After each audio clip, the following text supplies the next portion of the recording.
For Inside Carolina, I'm Taylor Vippolis, and this is the Insider Rundown where I'll cover what I'm hearing when it comes to UNC football. Every coach in America is going to tell you that you have to take care of the ball, and while that's always the case, that's been a major focal point for the Carolina offense this week as it prepares for Georgia Tech with the way in which the Yellow Jackets have generated turnovers this season. Despite sitting at 4-6, Georgia Tech's turnover margin of plus 11 is the 5th best in the NCAA. The Yellow Jackets have recovered more fumbles than the total number of turnovers that UNC's defense has created at this point in the season. When you're looking at this game with a spread of 21 points favoring the Tar Heels, that's one way the visitors can make this contest a whole lot closer. It's still a Georgia Tech team that has won against Pittsburgh, Duke, and Virginia Tech in conference play, and that has the attention of Carolina, knowing that its opponent deserves respect.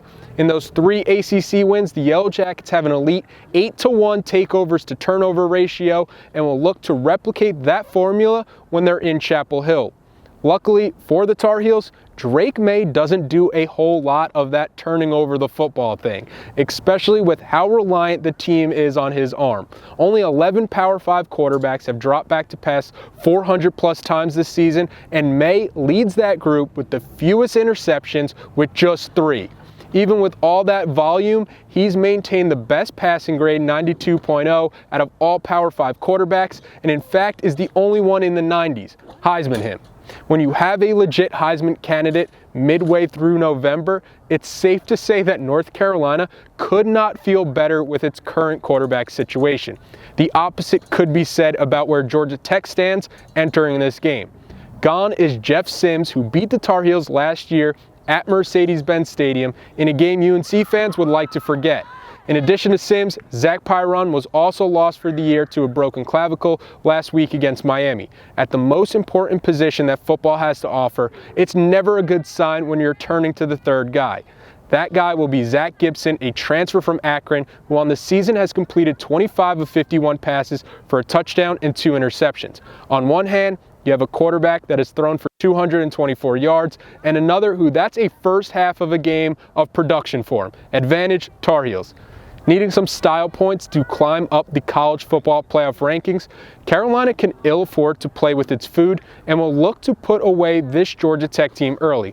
The emphasis this week in practice for the Tar Heels has been about finishing games where this team, in spite of their 9-1 record, has failed to keep their foot on the gas to put teams out of sight in their rearview mirror.